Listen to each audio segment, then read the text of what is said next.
Welcome to the community of Penn's Valley, a collection of villages, towns, and boroughs nestled among the mountains of central Pennsylvania. This region boasts a rich agricultural heritage, a thriving arts scene, and a community calendar packed with a wide variety of fairs and festivals. But if you ask anyone on the street, they'll tell you it's the people that make this region such a great place to live, because the community of Penn's Valley and its surrounding areas exemplify the spirit of giving. Join us for WPSU's first regional Our Town, as local residents share everything that makes their community a great place to live. Your friends and neighbors welcome you to Our Town, Penn's Valley. Support for Our Town, Penn's Valley comes from Health South Nittany Valley Rehabilitation Hospital, providing quality post-acute rehabilitation services after illness or injury. Health South, right by your side at nittanyvalleyrehab.com. JR's Quality Tile and Hardwood, 2041 General Potter Highway Center Hall, offering complete flooring services to refresh your home and office. jrsflooring.com. The Meadows Psychiatric Clinic, offering a continuum of care that includes inpatient, outpatient, and crisis intervention, along with a community commitment to mental health awareness and stigma reduction. Information at themeadows.net. Tamara Trunzo, State Farm Insurance, 2836 Earlestown Road, offering auto, home, life, and financial services. Information at 814-364-2181. Penns Valley Building Supply, 3602 Penns Valley Road, Spring Mills, providing building materials and supplies for over 25 years. pvbsonline.com. The Grange Fair, proud to be part of the Penns Valley community since 1874. Information on Facebook and at grangefair.com.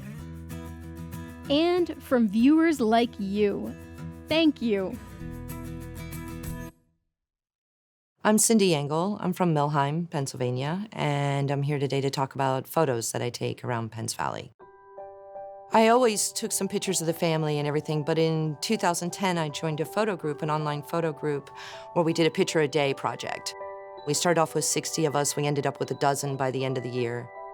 People started to ask me, why aren't you just taking photos of this beautiful area that you live in? So I started going and trying to tell a story. Many people think that things don't change around here. It's slower out here. Everything moves a little bit slower. But things change all the time. Barns fall down, roads change. The Amish community grows. There's a street that's just by us. It's called Long Lane. And it comes out of town, so there's town shots. But then it goes by Amish farms, and then it flows its way into Penn's Creek. I find that I have a lot of different shots that are on that road just because the seasons, everything changes. There's also another road. It's predominantly Amish. It has farms on it. It has a schoolhouse, and so I go and do that. The thing about Penns Valley, what you have is your roads run like streams here. And so around every bend is another story, is another shot. And it can change with the time of day. It can change with the season. And it's all the same shot. It could be the same barn, but I've shot it 25 different ways. And it's marvelous, and it's a surprise every time. I've often said that I have to hold my breath when I take a picture, but that's not hard to do because your breath is taken away.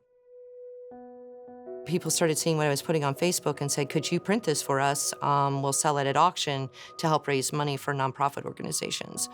And so those have done well, anything from the icons of like the round barn to events that go on, because there's quite a few events that are here in the Valley. Everybody thinks Penns Valley, they think Grange Fair, but there's so much more that happens here. There's the Dutch Fall Festival, there's Oktoberfest, there's Creek Fest. We have Merry Milheim at Christmas time. And that's the other side of Penns Valley. I love to take pictures of the mountains and the streams, but there's this community too that comes together, and this is an opportunity for me to show the people when they come together and celebrate what we have around us. I'm Jeff Frazier. I'm from Center Hall, and my topic is the historic sites of Penns Valley. Penns Valley Grand View, I took that from the top of Nittany Mountain. Supposedly that was the spot where Colonel James Potter was the first white man to view the valley back in 1759. He came there with a companion. He turned to his companion when he saw it because it was a lush meadow, a beautiful place for raising livestock and so forth at that time. He turned to his companion and said, "By heavens, Thompson, I've discovered an empire." Old Fort Hotel was actually an old stagecoach stop, and it still stands today. The old stone building is there today. Potter's Fort was nearby the old stagecoach stop, and it was one of the 3 settlers' forts built in the valley. It was called the Upper Fort, built there by Colonel James Potter, and it was used as a refuge during the Indian War troubles in Pennsylvania, in Penn's Valley. The Jacob Stanford Cabin is about 6 miles up the road from the location of the Upper Fort. It was a site of an Indian massacre back in 1758. In May of 1758, the Stanford family was massacred there by Indians. The old log cabin still stands today, the original log cabin. The Indian Lane Monument marks the spot where 2 soldiers from the Upper Fort, Potter's Fort, were guarding reapers, and they encountered 5 Indians who were attacking the reapers, and there was a battle, hand-to-hand combat there. One of the things that the early settlers had to contend with in the old days were the wild animals, and that included mountain lions and packs of wolves. And it was said at one time that if a lonely traveler caught in the woods at night heard a pack of wolves howling, and to them that howl was more frightening in some cases than the war whoop of an Indian raiding party was back in the old days when there were Indian wars in Pennsylvania. Bull Gap Road, that's another site where a gentleman was attacked by a pack of wolves. He was coming home from Penn's Valley butchering into his one-room log cabin out there along Bull Gap Road. Wolves attacked him, and he threw pieces of sausage meat he was carrying back to them to keep them at bay till he got home safely to his cabin. Greenbrier Gap is a site of a wolf encounter back in the old days, and the log cabin that's sitting there today is still a site, original homestead that was built back in the old days there. And it's still a wild country. People say they still hear the coyotes howling in the mountain that night. Round Barn is just a major tourist attraction in the valley. It was built there in 1910 by Calvin Neff. Aaron Thomas was his master carpenter. The logs for the barn were sawed off in the bare meadows, and today they say that some of the sawing was excellent examples of craftsmanship, even equal to some of the master sawing today that you see. Woodward Cave is one of 2 natural attractions in the valley that attract a lot of people. And Penn's Cave is the other natural attraction in the area. It's what they advertise as America's only all-water cavern. And of course, the legend connected with Penn's Cave is another Indian legend, and it has to do with Princess Nittany, for whom Nittany Mountain is named, and from whom the Penn State Nittany Lions take their name. Penn's Valley has deep roots. A lot of the people that own land here are descendants from the original settlers that settled here, including my family. I grew up here, and I always liked to hear the old-timers talk about the legends and folk tales of the area. And then when I moved out after graduating from Penn State and settled in New Jersey, I was homesick. And this was a way to stay in touch with home. I would come back and talk to old-timers and so forth, and it just fascinated me. It still does today. It's my roots. My name's Carrie Miller, and I live in Spring Mills, and my story is on the old Gregg School. The old Gregg School has a rich history. It started out as just a home. It was sold and became the Gregg Township Vocational School. It became an elementary school, and once that closed in 2006, people fought to keep it open. Once they realized that wasn't going to happen, a group of people came together and formed a board to make the old Gregg School Community Center, and they really poured their heart and souls into making this what it is today. This community center is now home to many different businesses and organizations, a lot of them nonprofits. A couple of those are the Penns Valley Youth Center, Tree Yoga of Center County. We have a dance studio upstairs, Horizon Studios, and there is a thrift store at the end of the hallway who has been in operation since this changed to a community center, and she is one of our strong tenants that helps keep this place moving.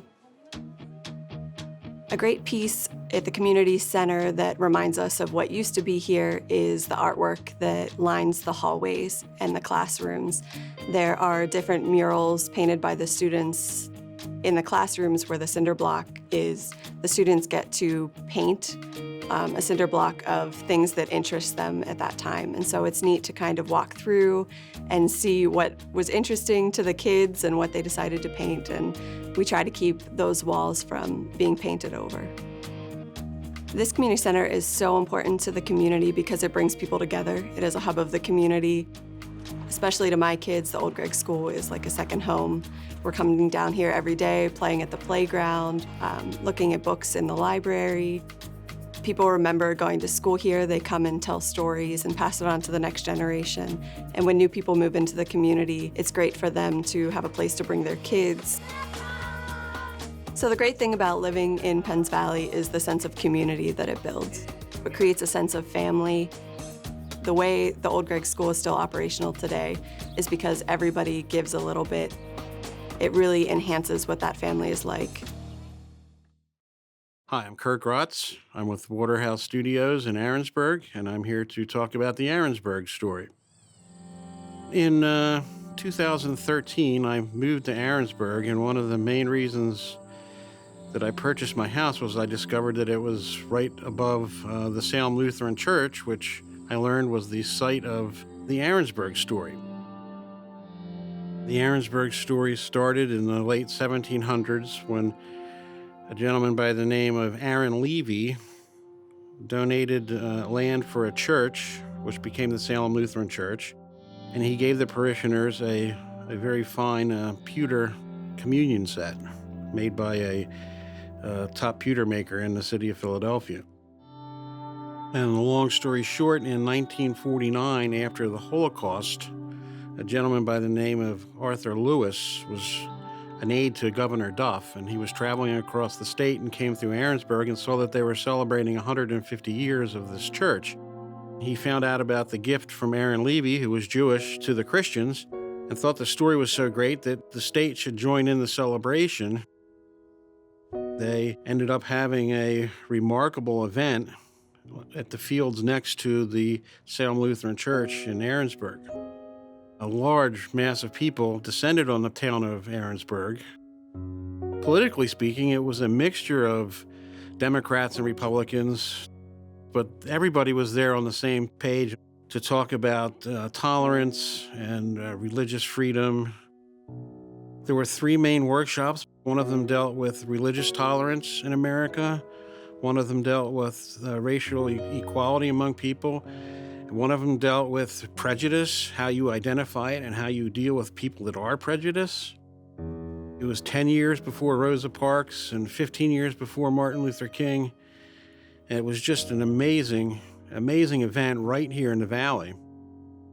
There's markers around that keep the story alive. We're planning to have some sort of recreation or a concert or an event in 2019.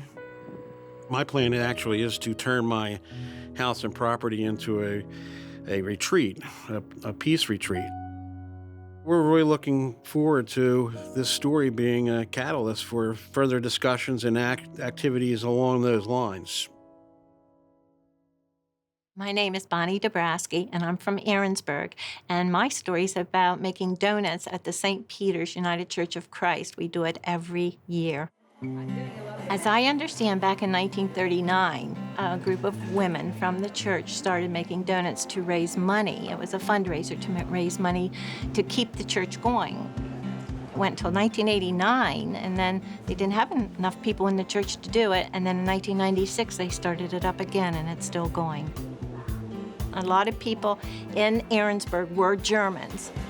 They started this because they had old potatoes left from the year before, so they started making donuts with these potatoes, and it was called a Fastnacht.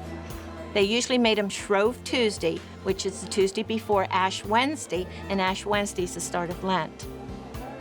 We get our ingredients donated. It's quite a process, and we make about 24 to 27 batches, which makes 4 dozen a batch.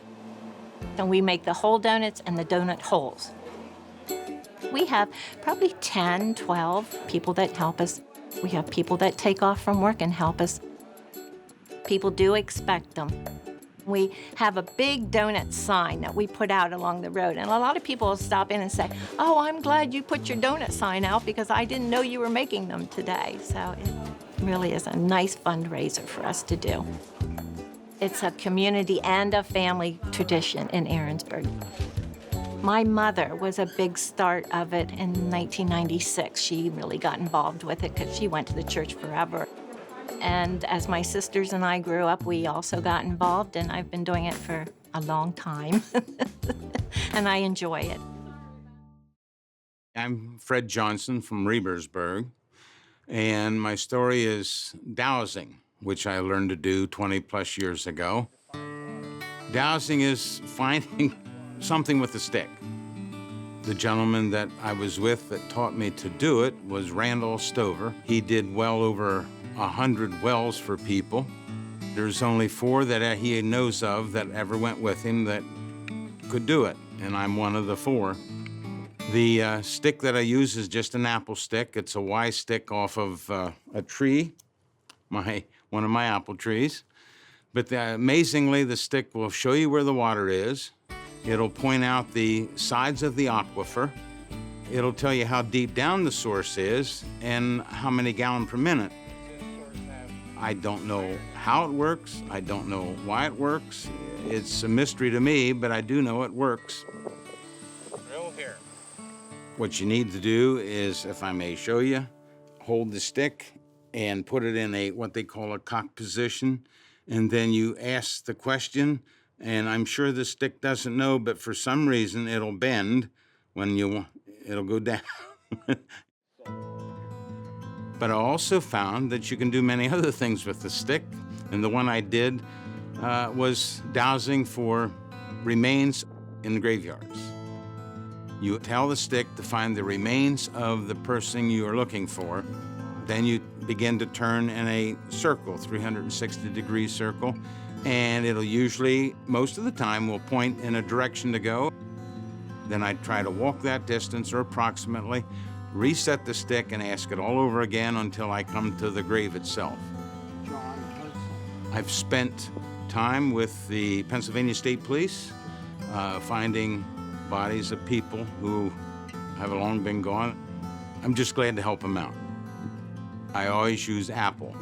I have an orchard of approximately 15 apple trees, and I'm the only orchard in Rebersburg that have apple trees that do not have a Y crotch in them anymore, because I usually take 4 or 5 sticks with me when I go to dows. When I moved to Penns Valley in 1966, I got a job at the Penns Valley High School as a history teacher in the high school. It was almost like family. The whole community is like a giant family. The faculty at the high school was fantastic, and I just had no desire to leave. There was no better place as far as I was concerned. Hi, my name is Patrick Smith. I'm a resident of Center Hall, and I've been asked to talk a little bit about Center Hall's annual Townwide yard sale.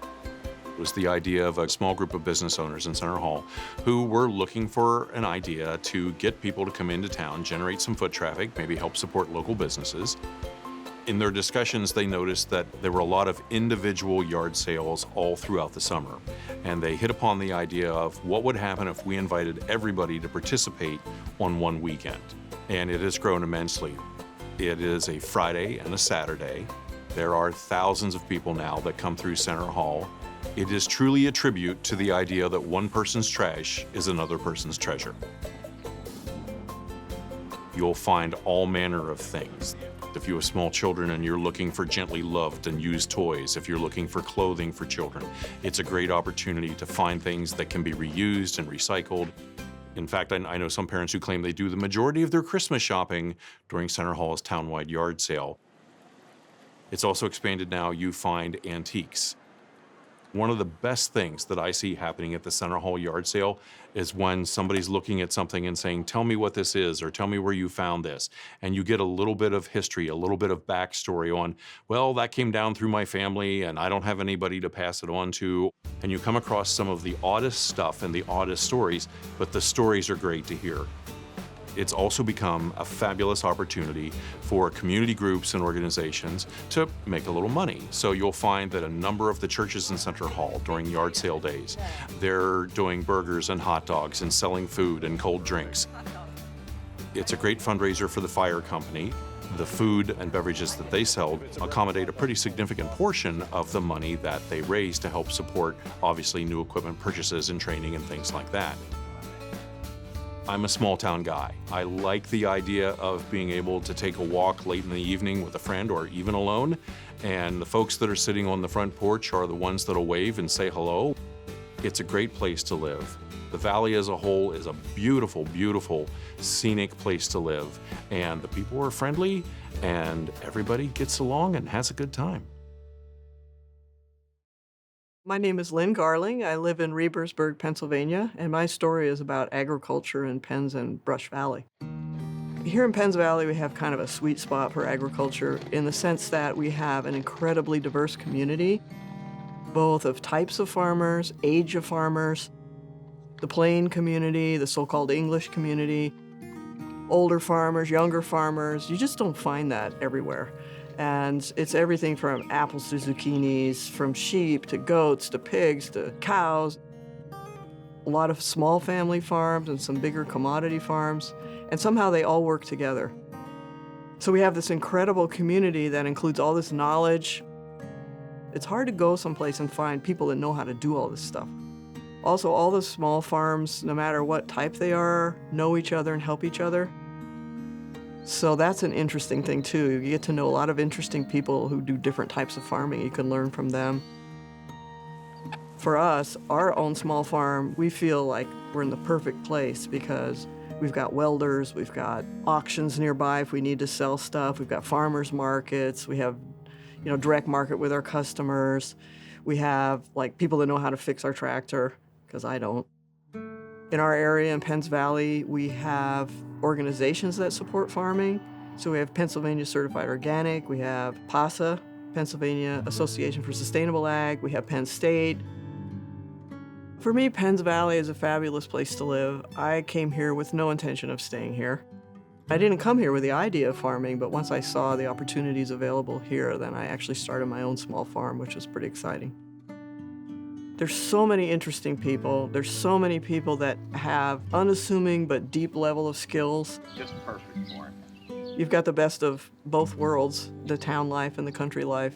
So for me, it's really just the perfect spot. Everything you could want is here.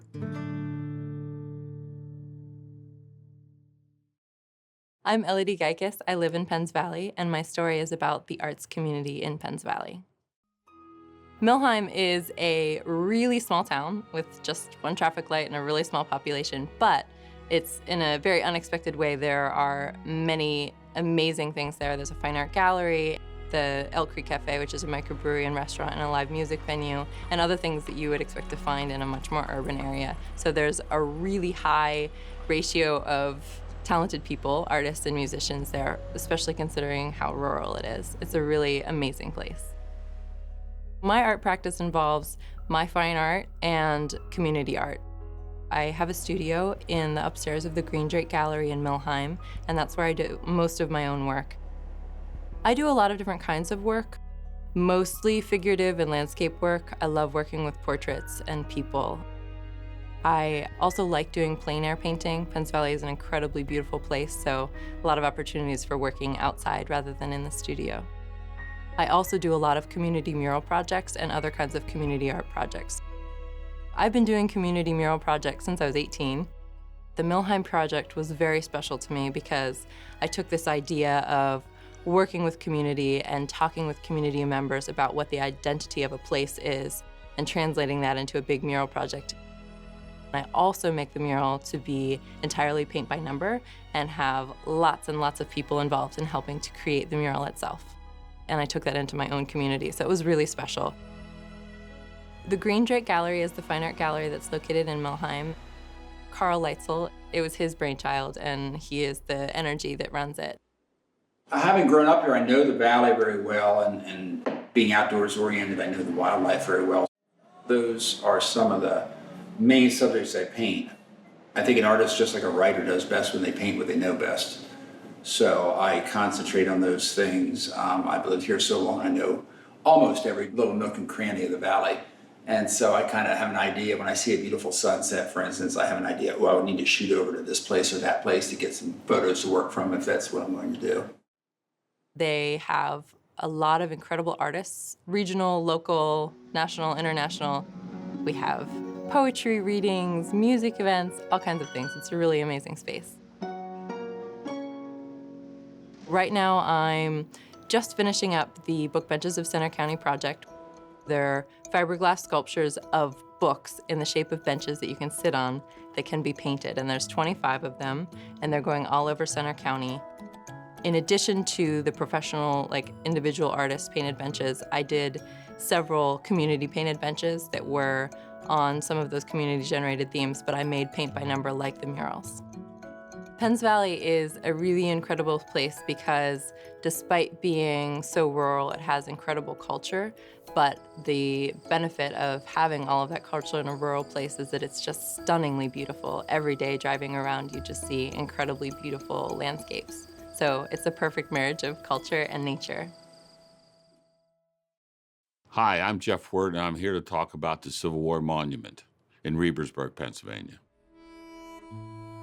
The monument in the main street of Rebersburg, which was my hometown, was put there during the Depression. It was hard to believe that people of the area, Penns Valley area, would raise over $400 to honor the men who on August the 25th, 1862, stood in the streets of Rebersburg and were sworn into service with the Union Army.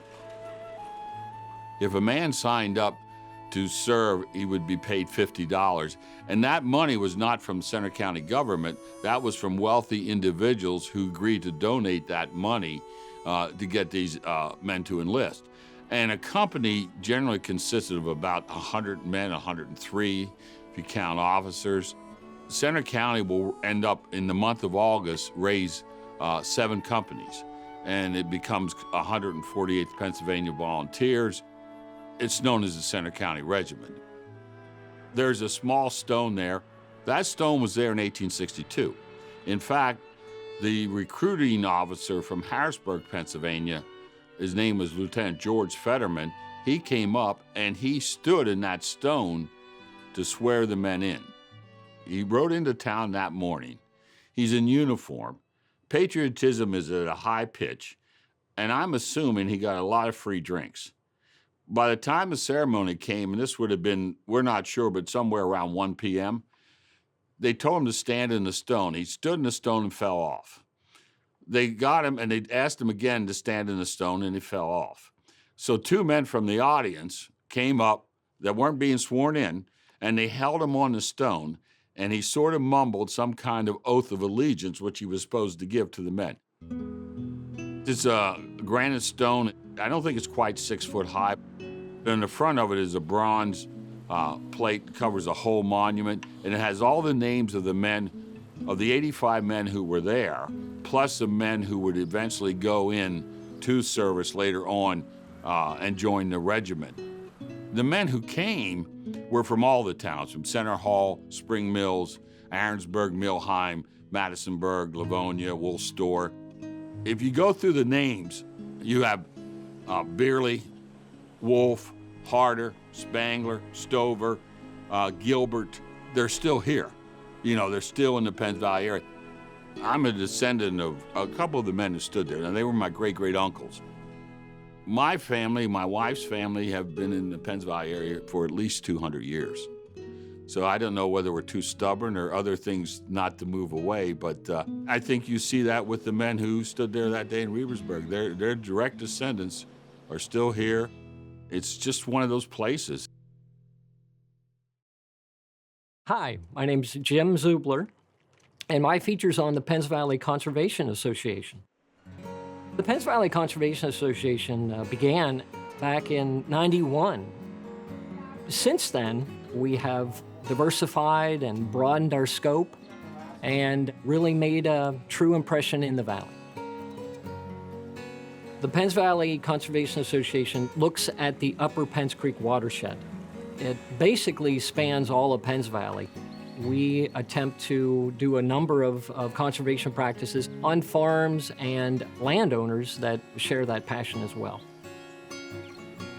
We look at all types of landforms, wetlands. We've worked with a number of landowners throughout the valley.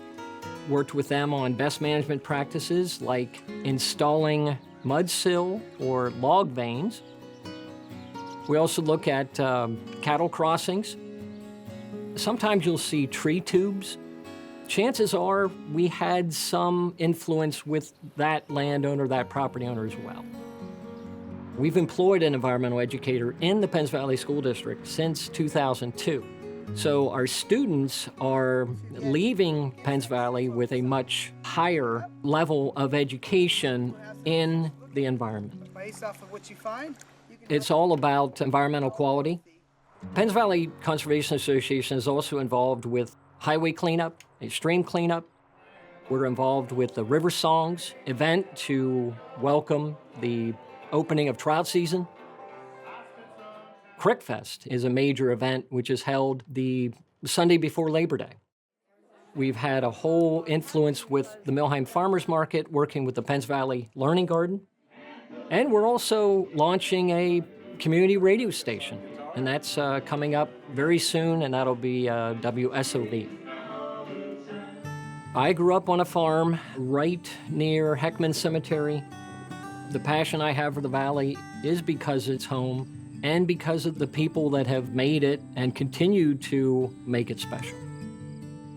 There's a saying that what you see now may not necessarily be there in 10 or 20 years without planning. So those types of institutions that you want to see, you need to be able to support. You need to be able to put, some things forward that make a difference. My name is Agnes Homan. I live at Old Fort in Center Hall, and my story is about arrowheads that my husband found on the farm. My husband and I have lived there since '51, so he farmed the land for 50 years. He was always looking for arrowheads, and then in the spring of the year is when you look for them, when the ground is turned over and when you're plowing or harrowing. And he would come in at noontime and have something in his hand, and of course he found another arrowhead. He just found them. I mean, we weren't history buffs. He just found them, and of course every one he found we'd bring in and wash off and put it in our little bucket. We have 4 frames, and we have many more. We just found them. We really didn't know anything about them. We had an archaeologist at our farm several years ago, and he knew more about them. But we have one that's 3,000 to 1,000 BC. They all look nice. You can tell some of them, the points are broken off, so they probably got something with that one. I often wonder what animal that they got with it because, well, they would have had deer and bear and groundhogs. It took a while to make an arrowhead. You can tell that because each side is a little bit different from the other side. I've always lived there. I was born where I live now. I really never have lived any other place but in Center Hall vicinity.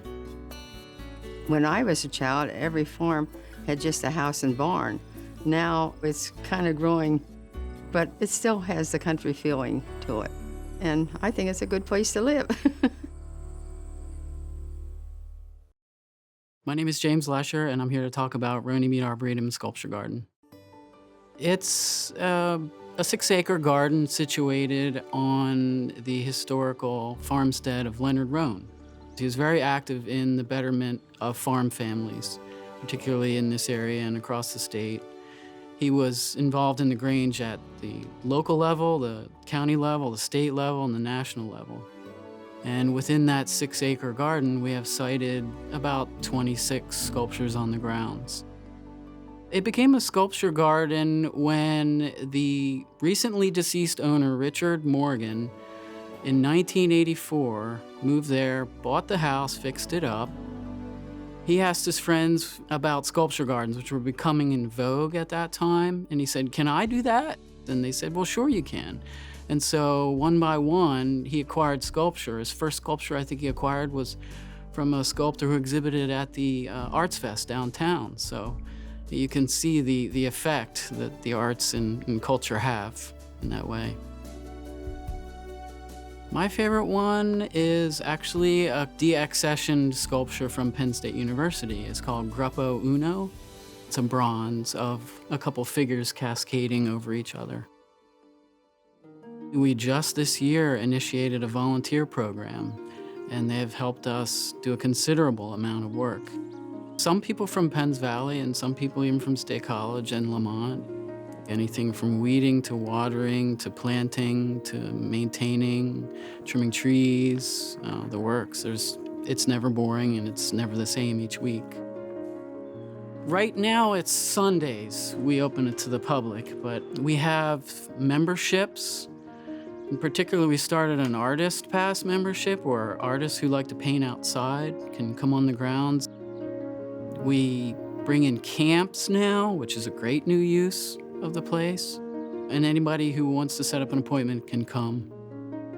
We hope to eventually go to full weekends and then 5 days a week, but it's a process. My name is Mary Kay Williams, and I'm here to talk about some awesome preservation efforts that my husband Gregg and I have made in Penns Valley over the years. We moved here in 1990, and when we moved, we found a real diamond in the rough, the Cook Tavern. It is a wonderful historic property.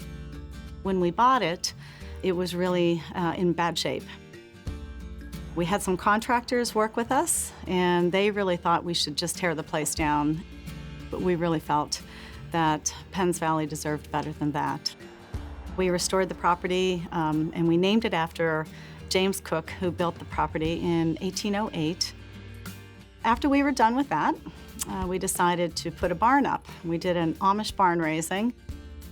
This is another thing we're really lucky here in Penns Valley is to have the Amish community, because they also do a lot of restoration, they do a lot of preservation. My husband has a business there, Cook Tavern Soups, and we also do weddings and events there as well. We also have property that is on Penns Creek. We turned it back into wetlands where we do environmental education, and community members come in to do bird watching, and we do a lot of education efforts. Penns Valley has a lot of wonderful people here and wonderful community members, and there's been an influx of people from other communities. We really believe that that helps the valley and that helps create that renaissance, that newness, because when you're from other areas, you realize the great things that we have here. We feel really fortunate, I think, to have this influx of people from other communities to join together with the great community members that are already here. We really feel like we've made our part of Penns Valley, which is in Penn Hall, a little bit outside of Spring Mills, that it's our town, our place, by really making it a special place for not just us, but for many of the community members. My name's Kevin Sims, and I'm the president of the Arensburg Civic Club, and that's what I'm here for today. The Civic Club, which I've only been a member of for about a year and a half, but it goes back to 1944. It was formed at about the end of World War II, and it was just a group of community leaders who wanted to just have an organization that was there to help residents and sort of preserve like a good communal spirit. Eventually, they bought the old Arensburg School, which has since that time been the Arensburg Community Building. And then they bought a piece of land that is now Don Wirt Memorial Park. They've maintained that and used that for various festivals and events and also make it available for public use. One of the biggest things they've been doing for the last several years is the Dutch Fall Festival, which has been happening since 1976. It's the Civic Club's biggest fundraiser, but it's also really the big festival that happens in Arensburg. It's a lot of food, but it's food made like in big iron kettles, like apple butter and ham and bean soup, and scrapple, and then there's sticky buns and apple dumplings and things like that. So that sort of focuses on the early Dutch heritage of the area. It draws a lot of tourists from outside the area, but also really serves as a big sort of community celebration in the fall. In addition to just maintaining the Arensburg Community Building and the park, in recent years we've started to offer some programming there. So we do some educational programs, after school class, cooking class. We do like a soup kitchen in the winter. The community building, the old school, has a commercial kitchen in it, so that's available for people to rent, but then we also hold dinners there. That's where the cooking classes happen, things like that. And then there's a big event space that people also rent. I moved to Arensburg 2.5 years ago, so I haven't been here for very long, but I think it's a very beautiful town. I like the town. I think it has sort of a nice spirit. Getting involved straight into something like the Civic Club makes you feel that inclusive thing. I think if you just move into a new place and stay in your house, it's hard to feel included. So I thought it was very special to arrive there and see, oh, here's this group of people who live here who are meeting there. And then through that, I've gotten to know a lot of people and not just know them, but work together on projects. And yeah, made some good friends that way. So it makes it a pretty good place to be. I'm Tim Stecco. I volunteer at the Milheim Pool and Soldiers and Sailors Park. And I'm here to tell you about what we think is a real gem of a resource in the valley. I got involved with the pool when my daughter got involved with swimming. She was about 8 when she got started. She swam for about 4 years. And when I was there, I just saw that the park had needs. And being a very type A, antsy person that can't sit around, I just started asking, what can I do? Can I clean this up? Can I do that? And that just sort of blossomed into some bigger and greater, more great involvement, helping with the Milheim Tri, working with the Lions Club who manage the property outside the fence that we call the pool part of the park. Go. My daughter no longer swims, but I have a healthy team of volunteers, parents who do have children on the swim team. Some of them are also just citizens that live in Milheim. There's days when I might have 15 to 20 people helping with getting the pool repaired and up and running. And this is all volunteer. The triathlon, we must be in our 6th or 7th year of the triathlon. It brings in $10,000, $12,000, maybe a little more, weather dependent. All the proceeds that we now get during the triathlon, all of it goes right back into the pool. It's all volunteer labor helping out, so every dime that gets spent for the registration fees and contributions and sponsors, that all goes into managing and maintaining our pool. The athletes come from more than just Milheim, from more than just Center County. They come from out of state. They really like this triathlon. Some of the best compliments we had about it was they said it was one of the more energetic, nicely run small triathlons. But I think it's that small size that kind of captures the Penns Valley feel that we have. It's a small community, but we're an energetic little community. Numerous athletes mention how they think we have one of the nicest cycling courses in triathlons that they've ever been to.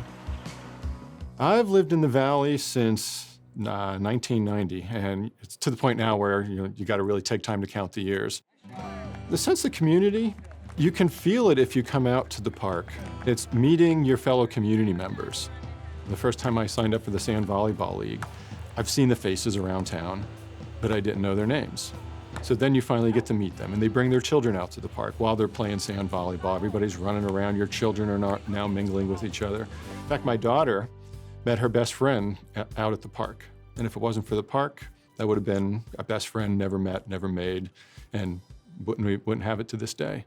So it's a place where you can make friendships that can last a lifetime. My name is Deborah Heller, and I live in Spring Mills. And this is, I'm here to talk about the farmers market. On Saturday mornings, I get up and I go out there and I check out all the different vegetables and the different farmers. They know me all by name. Farmers are so warm and kind and generous. They set this whole thing up. It's like just a table for the whole community. And it's just such a treasure. And the food is amazing. We've got organically grown vegetables.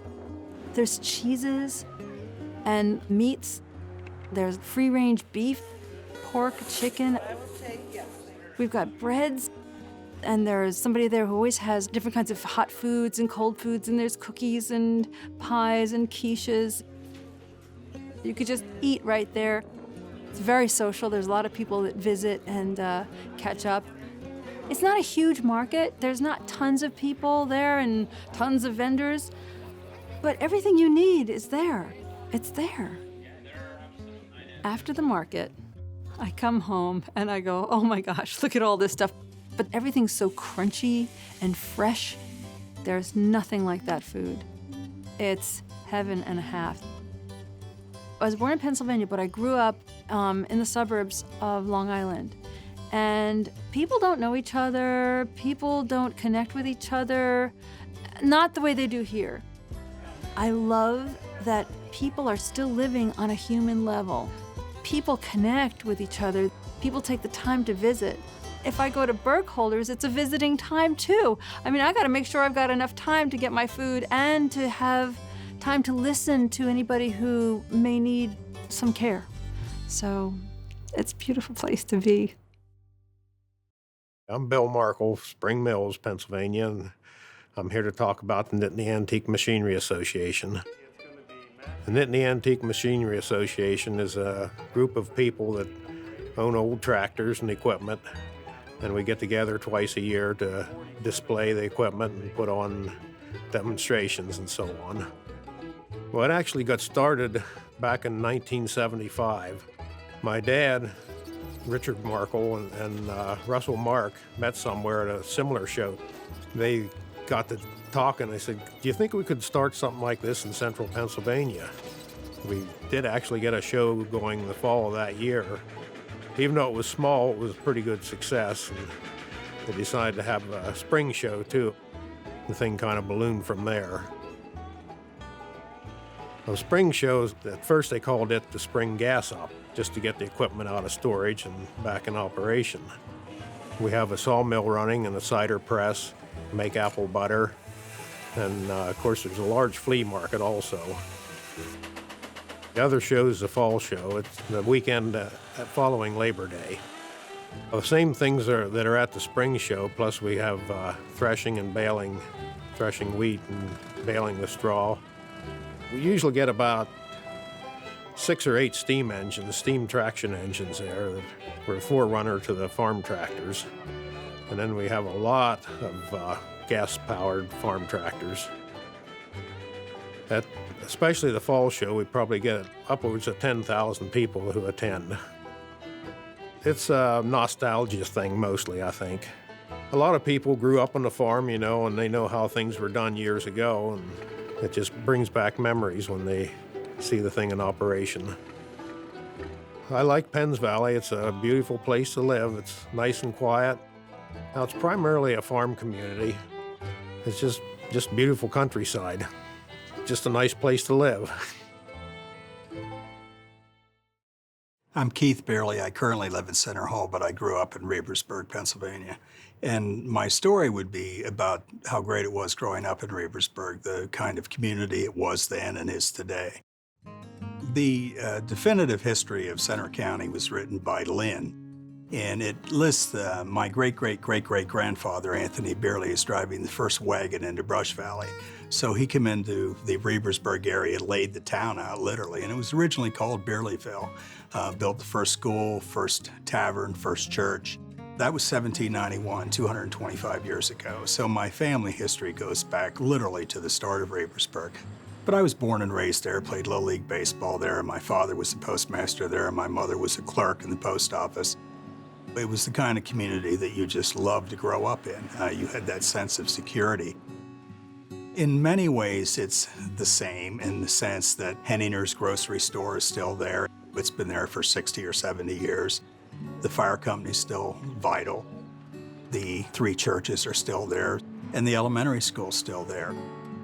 There have been changes, but I think in some ways we're on the way back. Some of us have tried to establish new businesses there and try and get the town coming along the lines that Milheim, the kind of experience and progress that they've experienced. There are new, younger families moving in, and we hope that more of them come to Rebersburg because it's a great place to raise your children. Christine Wolf is a lifelong resident of Rebersburg. She worked for the bank that was in Rebersburg, now works for a bank in Spring Mills. We do have 3 churches within our small community: St. Peter's Lutheran Church, St. Peter's United Church of Christ, and also Emmanuel United Methodist Church, where I am currently a member. During the time that I've been in the community, I have attended or been a member of all 3 churches, which is rather unusual. Vicki Welshance is a young mother of 4 children, all of whom have attended the Mouse Township Rebersburg Elementary School. The community here was wonderful. We moved in not knowing anyone, and within the years, it was just like family. I mean, the neighbors were just so close. Eric Miller is a longtime chief of the Mouse Township Fire Company. We provide a lot of service, obviously, to the public. We have 62 active members, 14 of them out of the Amish community. We strictly rely on the community for their support with fundraisers. Mary Henninger worked for Richard Mann in his grocery store for years and then purchased the store, I believe, in the 70s. So we bought the store, and it's been a family business ever since then. And the reason I don't retire, I don't know what I would do. It always comes back to the people. I mean, Rebersburg is about the people. It's about the long-standing families that have lived there, have raised families there. I know when I was growing up, the people that were my oldest brother's age have gone on to become doctors, attorneys, university vice presidents, accountants, teachers, ministers, very important people in the community. And that's the kind of people that have come out of Rebersburg and hopefully will come out of Rebersburg in the future. My name is Betsy Forsyth, and I grew up in Milheim, and my story today is about the East Penns Valley Library. The library was first started in 1968, and it opened in Arensburg in a church that was built in the 1860s. When it first opened, it was an all-volunteer library, and then they merged with Center County. And then in the late 1990s, Center County had a lot of budget cuts, and unfortunately, we were cut from the Center County Library funding.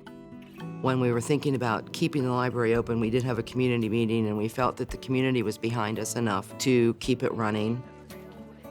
So since 2013, we have been an all-volunteer-run library again. When you would first walk into the library, you would see a rather large collection of books for a small-town library. It has an old school feeling, because it was an old school at one time, which was actually my 5th grade classroom that the library is in. It's important to have a library in, I think, a lot of communities for education purposes. A lot of people come out and use the internet that don't have internet. Not everyone does have a computer in their house. And in Penns Valley, sometimes it's hard to get internet. So they can come in, they can fill out job applications, students can come do research. And a lot of people still like to read. That's an art that will never go away. Penns Valley is a hometown. Everybody knows everybody. When you walk into a restaurant, you're going to know someone else that's in there. You're going to know the waiter, the waitress. If you walk down the street, everyone says hello. Growing up in Milheim, my father had a business in downtown Milheim, and people still refer to me as Doc's daughter. And he's been gone since 1976. It's hometown. My name is Kay Gray. I live in Milheim, Pennsylvania, and I'm going to be talking about the Penns Valley Area Historical Museum. The mission of the Penns Valley Museum is to discover, collect, preserve, and display artifacts and any history of the Penns Valley area. The museum itself consists of 4 buildings. The main building is called the Rudy Corman Building, and 2 floors of that are full of exhibits. There's a very extensive genealogy library. And then another building is called the Craftsman Building, and in that building we have a country store and post office exhibit. And we have a carriage house, and in the carriage house there's a very extensive antique tool collection.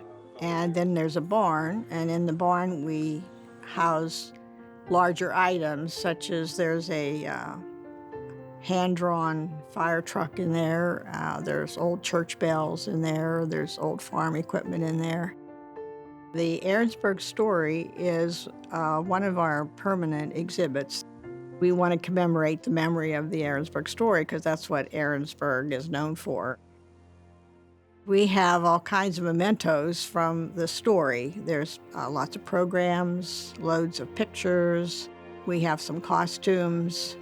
The other thing, it's not from the story, but it's related to Arensburg that we're very proud of, and we just recently acquired it, is a 1786 map of Arensburg. It's the original map. It's on parchment, and it's handwritten and signed by Aaron Levy, and Aaron Levy was the founder of Arensburg. I wasn't born and raised in Penns Valley, so when we moved to Penns Valley, I found the people to be, very friendly. Volunteering, through the museum, I met a lot of wonderful people and just feel more involved in the community. And it's a beautiful country. It's a very relaxing, nice place to raise children and a good school system. And so I'm very high on Penns Valley. Hi, I'm Jim Pierce, and I'm here to talk about the Learning Garden at the Milheim Farmers Market.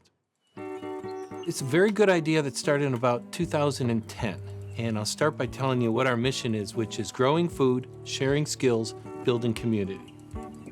There's 13 beds of annual plants, and we sponsor those beds. So I've got one, and anybody can sign up and take over one of the beds. We sort of coordinate what we want to grow. But then it's mostly try stuff out and see what works and learn from each other. A lot of what we try to do is promote the farmers market so more people come. So we put on demonstrations and, we walk through the herb garden and the permaculture demonstration and show how our irrigation system works. We'll do cooking demonstrations. We set up a little table at the market, but it mostly says, come out into the garden and look around and ask questions. Right now we've got a pumpkin patch going that the kids planted early in the season, and then the kids, of course, get to harvest in the fall and carve pumpkins and taste foods and herbs that they've never tasted and things like that. I like to come up on Saturday mornings and set up the table and meet all the people. Always, there's somebody especially with kids, that clicks into that sense of discovery, and that never gets old. Typically Thursday afternoons this year, the gardeners come out, and it's like our little garden party, and we weed and water and transplant and share stories, and that's very informal. It's just always a good time. Community, I'm thinking you're going to find from all of these interviews, is something that makes this end of Penns Valley a very special place. I'm not from Penns Valley. We transferred here about 5 years ago, but the Conservation Association and the Learning Garden were two of the things that pulled us in quite quickly. This has certainly become our home, and it's the community that has made it home. Hi, my name is Scott Mitchell, and I'm here to talk about the Penns Valley YMCA. I'm the Chief Operating Officer, so I handle the operations for YMCA of Center County. We have 4 buildings across the county. The YMCA of Center County really wanted to provide services in the Penns Valley area. In 2009, when we decided to merge the State College YMCA and the Bellefonte YMCA, one of the motivating factors to do that was to be able to share resources so that we can provide better service to our service area in the Penns Valley area. 7 months ago, we were able to open a facility in the Penns Valley community. Penns Valley specifically is more of a community center, program center. We do have a fitness center with wellness opportunities. We have spaces for cycling and different classes. We also offer before and after school care. And then we also offer all kinds of social opportunities. We try to focus on gathering seniors, gathering kids, just gathering families, and trying to promote, that type of experience in the community. The response from the community has been great. I mean, Penns Valley is really an outstanding community. We owe a lot to Chris Coons, who was very instrumental in getting the YMCA facility in Penns Valley. Our goal is really to just try to fit into an already great and established community. Very tight-knit. It's a very proud community. truly a throwback when I say, like, if you need help, someone will be there to help you.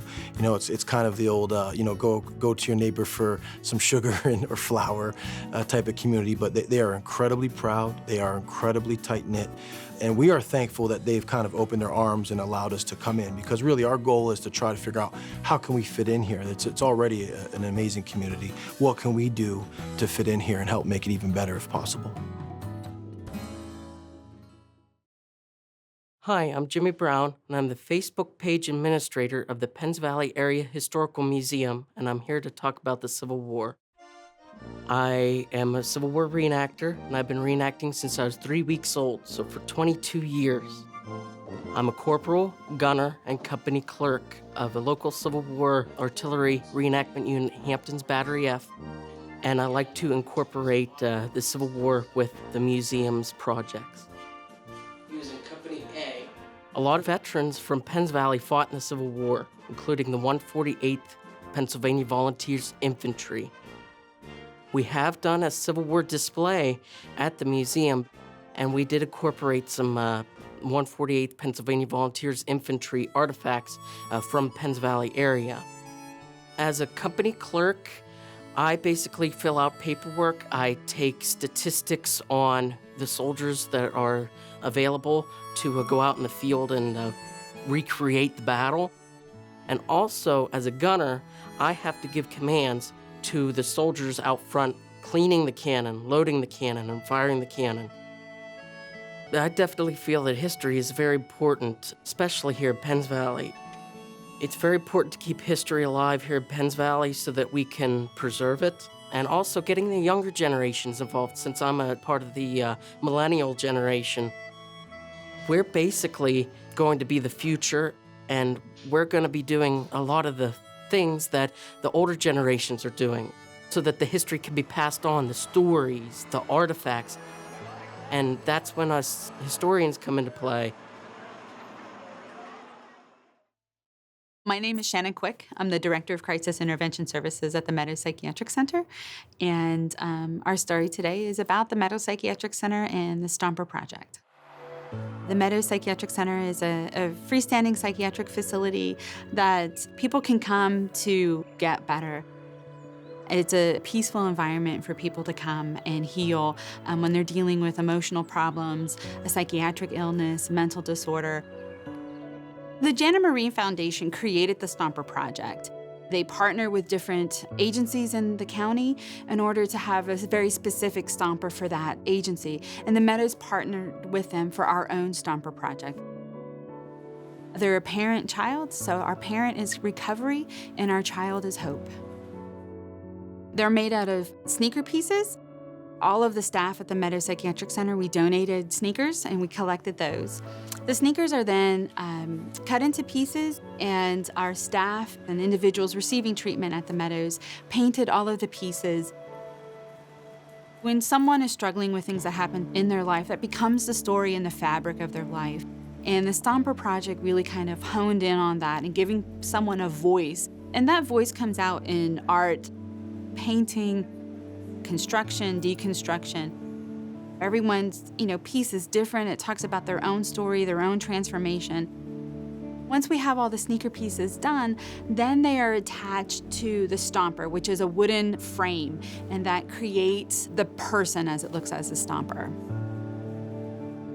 The reason that we picked an adult and a child was about that we do treat all ages here in Penns Valley for psychiatric illness. And that really is to inspire that every journey is different and people have the ability to recover from a mental illness. I've worked at the Meadows Psychiatric Center for approximately 18 years. I see the beauty of the valley, the generosity of the individuals that are in Penns Valley, and we're just really proud to be part of that community. And we think that being part of that community really does help all of the individuals that come to our hospital to heal and to grow in this environment, because it is a wonderful environment to be in. Hi, my name is Todd Hillard. I am here to talk about the Milheim Fire Company. The Milheim Fire Company was chartered in 1909. They built their fire station in 1941. The building went through a couple different changes, which enlarged the engine room from a 2-bay to a 4-bay, and then from a 4-bay to a 6-bay. Our active membership is about 50 members strong. That is when the tones drop.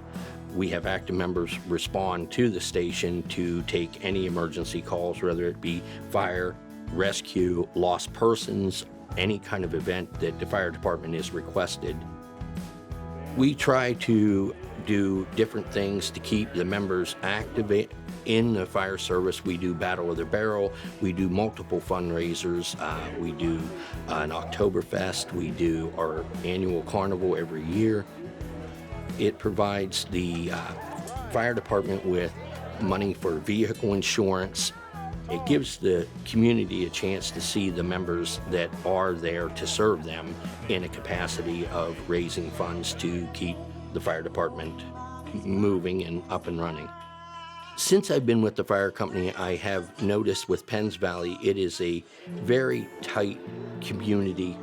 Everyone is out for the good of the community. Whatever fundraiser you have, the community tries their best to come out and support it. I have been with the Milheim Fire Company for approximately 26 years. I've been an assistant chief with the Milheim Fire Company for 22 years. Once I became part of it, it became sort of like a second family. All of us get together and we do it as a group, and it is an exceptional group to be part of. I'm Catherine Smith, and I'm here to talk about Chicory Lane Farm. This is an old farm near Spring Mills, the base of Brush Mountain. It's like a lot of old farms here, except the difference is now it's all in conservation, and that's made a big difference. We came to that farm in 1974, but it has been in someone's ownership since it was surveyed in 1766. For the first, who knows how many hundreds of years, it was all forest. And then for the entire 19th and 20th centuries, it was farmed. And the 21st century, we've taken it to habitat preservation and conservation. So the farm has sort of come into what it would be. This week, just as part of ordinary activities, we've come across a woodcock, ruffed grouse, turkey hen and chicks, not to mention the migrating songbirds that are beginning to come through to get the black cherries as they ripen, and the barn swallows that are beginning to leave. The wildlife has come to live in it, and that's what we love about it. There are really about 5 kinds of wetland on this 68-acre farm, and each one of them a different habitat for different wildlife. So I guess I'd have to say the favorite parts are the wet parts. But that's hard. As soon as I say that, I want to talk about the hill up top, which is the upper New Forest area where we planted a new forest. The views in both directions are just spectacular. It's the best place in the world to watch sunset from. I've come to respect what historians use the term circa. I don't think we'll ever know exactly when the house was built or exactly who built it or even what kind of wood it's made from.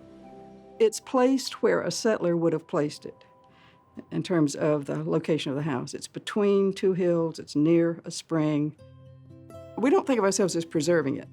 It's important just to live in it and be respectful of the place as everyone else who's lived there has done in their way. One of the things we're trying to do right now is think through the future for Chicory Lane Farm. The future we want for it is the one it has now, its 21st century life. If it's going to go forward, we think the conservation practices and allowing other things to live out their life there too is the future we want to have for it, and we're working to achieve that. It's where I want to wake up in the morning. It's a place where we can live in the setting. We and the other things that are there are just participating and very directly in what the light is, what the temperature is. It's the place we call home. We've come to love it. And I can't say I have loved any other place I've lived like this one. Hello, I'm Sarah Frazier, retired school teacher of Penns Valley school system. I have taught for 30 years. During those 30 years, I did elementary phys ed for 3 years. I went to 31 different classrooms in a week. One of the things, though, that I have especially enjoyed were going to the 10 one-room country schools. I enjoy physical education, and it was rewarding to me that my students liked when I came and enjoyed doing all the things I was teaching. We interviewed Dana, who lives in one of the schoolhouses, Collier Schoolhouse. If you come in the front door of the house and you walk in, you'll actually see some original walls in the house and see some graffiti that the kids scratched into the woodwork. Here's a heart that they carved in, the letter A. Over on the other wall down low, there's a W. I was a promoter of girls' sports. I started the first basketball and the first softball team for girls. I learned that girls could participate in competition activities as well as boys. After I did the 3 years of elementary, I moved into the Penns Valley building. Now, I like going into the big building and being with the junior, senior high, but elementary were a joy. I am 92 years of age. I've raised a family in Penns Valley, and they've all gone to school here. In fact, one of my daughters is a teacher at Penns Valley. So naturally, I consider myself a part of the valley. I think we have an excellent school system. It was a joy to have done all this. My name's TJ Corson. I'm from Center Hall, and my story is about the Hope Fund of Penns Valley. The Hope Fund was started in 2008 by myself and my wife, Kathy, as well as Dan and Connie Gensmore and Tom and Nancy Stoner. Our mission is dedicated to helping people who are facing medical emergencies or personal disasters. We're an all-volunteer organization, and we're completely self-funded. The story starts, I was faced with a rare type of cancer. We found that there was a doctor in Germany willing to operate. I had the first surgery, and it was out of pocket. It was very expensive. I was at the bank, and I was doing a loan for the second surgery, and I went home that night, and Dan Gensmore showed up at my house. He said, "Hey, we've got some fundraisers planned for you." He said, "It's a gift from friends. You'll know what to do when you get home." We started looking at, hey, what does our valley need? We, over the course of about 3 months, put together a plan of what we wanted to do, and the Hope Fund was born then in 2008. We do several key fundraisers in a year. We have a spaghetti dinner fundraiser that we do. We do the Turkey Trot 5K. We also have done a 5K during the Dutch Fall Festival. We also do the Gala for Hope, which is held in April, and we've been doing that now for about 6 years.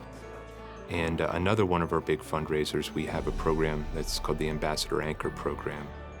Folks can donate, a minimum of $500 per year to our organization. We've raised, over $150,000 with that program alone. One of the people that we were able to help through the Hope Fund of Penns Valley is Linda Sewell. Her mother was sick. She needed a ramp built for her house, and we had approved the funds to do that. And I said to my mom, I said, "I know, Mom," I said, "you've got pride," but I said, "let's call the Hope Fund." Prior to that happening, though, Linda's mom took a turn for the worst, and she passed away. Linda and her siblings really didn't have the means and the funds for her funeral, for her burial, and that's when we were able to step in and we were able to assist Linda. It just blessed us, and I believe that the Hope Fund just blesses the whole community. The people in Penns Valley are just remarkable. They want to take care of their neighbors. The Hope Fund, I think, is a wonderful example. It isn't our organization, it's the community's organization. Hope stands for helping other people every day, and we've seen that with the Hope Fund. We've seen how people that we help then come back and want to volunteer with us, and they want to help, other people that are in need. It's exceeded our wildest dreams. We thought we might be able to help a couple of families and distribute a couple of dollars, and it's grown into this, tremendously big organization, and the community takes ownership and pride in the organization. I'm Nancy Parks, and I live in the historic district of Arensburg Village in the eastern part of Penns Valley. And I want to talk about the preserved farms that we have in Penns Valley area. Penns Valley has had a commitment to farming, both in forestry and in agriculture, for over 200 years. We have terrific soils, and we have a lot of water, and we have the ability to produce food on a regular basis. In order to make sure that that continues long into the future, it is important for us to preserve as many farms as we can. And the way that we do that is by applying agricultural conservation easements onto parcels of land. And hopefully, as we proceed into the future, we can actually preserve enough farms that they're actually one right after the other. They're contiguous throughout the valley, and we'll be able to assure good crops and good food availability for all of Center County way into the future. It's been important for me to preserve my 27-acre farm because I want to provide a lasting benefit for Penns Valley and for Center County. I chose to do that by donating development rights to the Center County Farmland Trust, which is a wonderful organization that's been there for decades and has preserved about 11 different farms right now throughout Center County. And they preserved over 1,000 acres of farmland. It's important that we protect the soils and the water resources because that will allow us to protect our vast fisheries tourism industry that we have in Penns Valley, and also to preserve our groundwater, which we'll be using in the future for safe drinking water for our communities. Penns Valley is a very cool place to live. It's so community-oriented, and all the communities are involved with each other, and they support each other. They're good people, and they're good to other people. So it's a very positive and very successful region in Center County. My name is Mark Engel. I live in Milheim, Pennsylvania. The reason I'm here is to tell the story of the Milheim Theater and why we live there. The Milheim Theater was built in 1923. It was the brainchild, if you will, of the Ladies Civic Improvement Club in East Penns Valley, and it first opened in 1924 and has been there ever since. If you were to walk into the theater, the first thing you would see is the lobby and the ticket booth. There's a concession stand room to the left. And then there's 3 sets of double doors leading into a 400-seat auditorium with a full stage, presidium, and the balcony. We came to live in the theater in 1995. We were based in Pleasant Gap. After about 3-4 kids, we started looking for a larger home, and the real estate agent had called me one day. My wife was out of town and said, "Hey, I've got this property over in Milheim. Maybe you want to come look at it?" And I said, "Sure." She took me over there, and lo and behold, it was a theater. And we walked into the place, and I just fell in love with it right away. Parents thought we were crazy, told us as much so, and what are you going to do with a theater? And the answer was, well, what can't we do? The plan is to have it as public space, to be an event facility. We don't want it to be just a movie theater or just a community theater, but a facility that can be used for any number of things, whether it be weddings, auctions, receptions, concerts, plays. We would like to see it be used like that in the future. When we first came to visit the community, things were closing down. Windows were boarding up, but its history is very rich. At the turn of the last century, it was a thriving mercantile trade community, multiple banks, hardware stores. We really saw that there was an opportunity, history repeats itself, that could happen again here. And it kind of has. It's already started, and we see that there's an opportunity for everything that happened at the turn of the century before to come around again. It's a great place to live. Hi, I'm Vonnie Henninger. I'm here to talk about Gramley Schoolhouse. In 1838, the Gramley Schoolhouse was built on a piece of ground east of Rebersburg that was owned by Philip Gramley. At that time, they had what they called the 2-mile schools, so every 2 miles there was a school. So there were 7 2-mile schools in the Rebersburg area. In 1924, they closed the 2-mile schools and bused everybody to Rebersburg. Some years later, they ran out of room for children in the school in Rebersburg, so they wound up moving the Gramley Schoolhouse into Rebersburg. They completely dismantled it and moved it into Rebersburg. In 2007, I was contacted by the school board that they were going to not use this building anymore. The citizens of Mouse Township worked together and were able to acquire the school. We had to move it because it was sitting within 12 feet of the elementary school. It was considered a hazard because it was a wooden building. We moved it 200 feet south of the present elementary school building and set it up as a museum.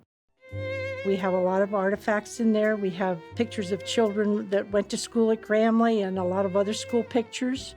Lots of yearbooks and pictures of teachers that used to be there. We have a lot of genealogy. I also save pictures of families and so on, so we can relate to what our history used to be in the families that were so prominent, like the Beerley family with Reuben Beerley. He started out as a contractor. He built many buildings from Center Hall to the eastern part of the county. When he died, I think it was 1912, they said that more than half of the houses in Rebersburg were built by him. Our area is changing tremendously. Somebody needs to preserve it. My father and grandmother were great into history, and I had a lot of pictures and stuff from what they had, and always wondered what I was going to do with all this stuff that I could share it with everybody. We have a lot of people coming in and looking at what we do have and remembering. I think one of the biggest things is to remember how things used to be. Everybody enjoys reminiscing. My name's Gary Way. I'm the commander of the American Legion. I live in Spring Mills. I did a story on living in Penns Valley. I'm with Post 779 at Old Fort. There's another Legion in Penns Valley, Post 444. The American Legions are very involved in Penns Valley. We sponsor youth baseball. We sponsor Boy Scouts, Girl Scouts. We provide scholarships for the Penns Valley students. We have an Easter egg hunt for the children. We do Toys for Tots for the children at the American Legion. It's not just a club for war veterans. We like to service the community. Through the American Legion, I've gotten to know a lot of people that live in Penns Valley, and I wanted to capture their feelings of living in Penns Valley. I spoke with Larry Young about living in Penns Valley and how he loves the area. The location is great. Everybody around here is very friendly, and if you need a helping hand, you can find it here in this valley. Bob Klein is a member of the American Legion. He's a war veteran. Well, you got a blend of Amish, you got a blend of regular farmers, you got a blend of people that work up at State College. Denny Bressler, very good friend of mine. We were drafted together, went through basic training together. We've been friends for over 50 years. The big changes I've seen being on a farm is how farming has changed in the valley. But Dad started out with horses, and of course we went to the tractors and so forth, and now in the balers, and now the Amish come back into the valley, and that has changed back to where we used to do it. So Hilda Putnam is a resident of Penns Valley, I think for 40-some years now. But it's a very nice place to live. The people were very friendly, and I was well accepted when I moved here. Rich Whitman is a native of Penns Valley, graduate of Penns Valley High School. At the end of the day, if I was looking to hire somebody, I think I tend to look in this direction because I know people want to do a good job and give a good day's work.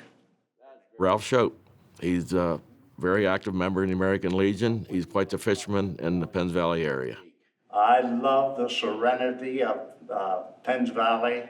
I love the mountains and the beautiful, beautiful valley of the farmlands, and the people that are in it are so friendly and kind. Tom Kistler, Judge Kistler, very instrumental in restoration of the Collier Lake. Behind me is the 77-acre Collier Lake that's owned by the Commonwealth of Pennsylvania. It's managed by the Pennsylvania Fish and Boat Commission. It was built in 1966, and it, like many of us who are over 50, it was showing its age and needed some repairs. The Fish Commission had a concern for the safety of the people that live downstream from the dam, closed the dam, and they drained it. We formed a corporation called Save Collier Lake, Inc., and we mustered community support, a lot of petitions. We also raised some money to let the legislators and let the Fish Commission know that this project had a great deal of community support, and we were interested in seeing it restored. The contract was let, their work was bid, and it was successfully finished in November and December of 2015, and they started filling it up. Penns Valley is special to me. I'm not a native, but my wife and I, we fell in love with this Penns Valley area. The people are very friendly. It's a hometown atmosphere. My name is Heather Smith. I live in Spring Mills, and I'm going to talk about some biking routes in Penns Valley. It's a beautiful area to go biking. It really clears the mind, and it's just really nice being out in nature. It doesn't matter whether it's a small group or a large group or by myself. I find it to be very therapeutic.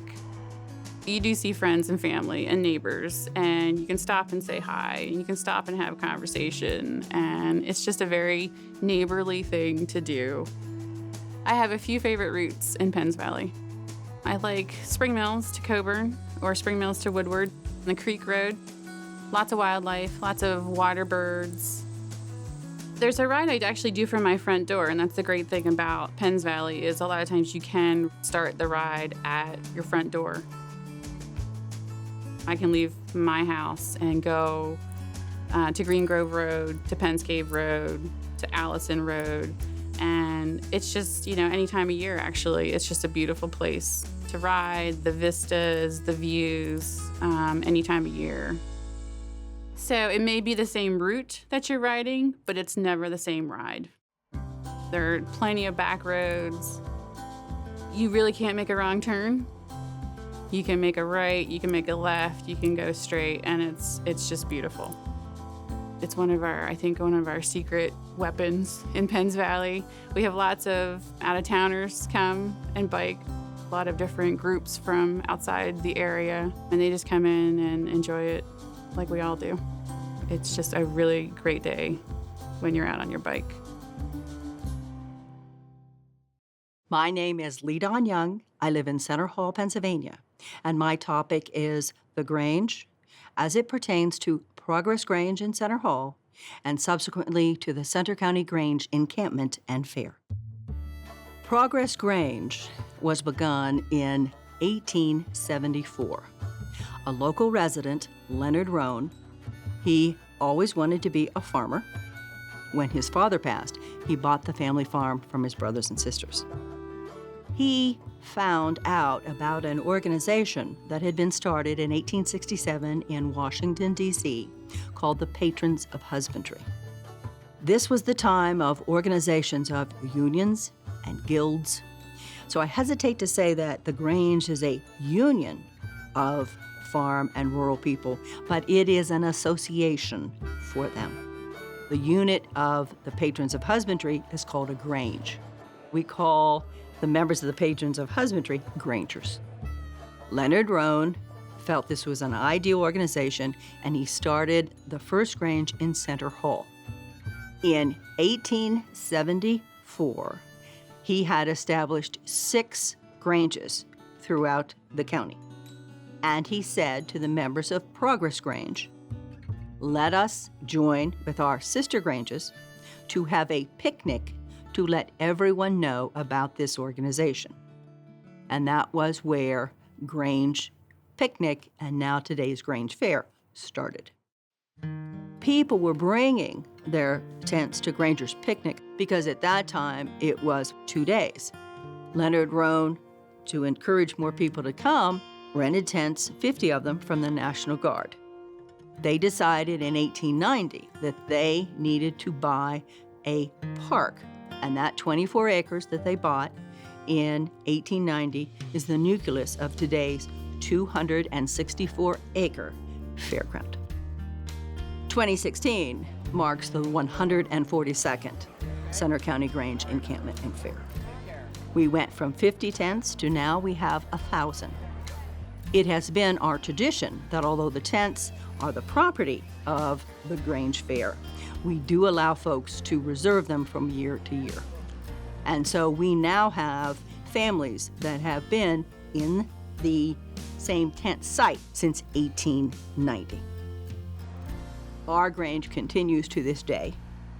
I think the Grange epitomizes what is so wonderful about Penns Valley, and that it is home.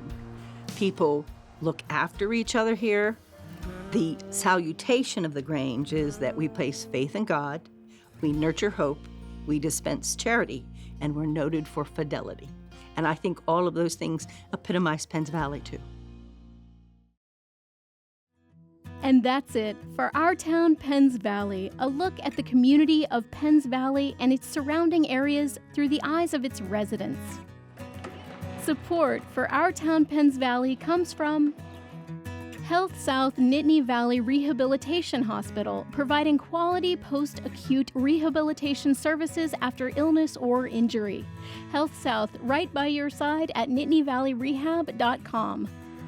JR's Quality Tile and Hardwood, 2041 General Potter Highway, Center Hall, offering complete flooring services to refresh your home and office. jrsflooring.com. The Meadows Psychiatric Clinic, offering a continuum of care that includes inpatient, outpatient, and crisis intervention, along with a community commitment to mental health awareness and stigma reduction. Information at themeadows.net. Tamara Trunzo, State Farm Insurance, 2836 Earlestown Road, offering auto, home, life, and financial services. Information at 814-364-2181. Penns Valley Building Supply, 3602 Penns Valley Road, Spring Mills, providing building materials and supplies for over 25 years. pvbsonline.com. The Grange Fair, proud to be part of the Penns Valley community since 1874. Information on Facebook and at grangefair.com. And from viewers like you, thank you.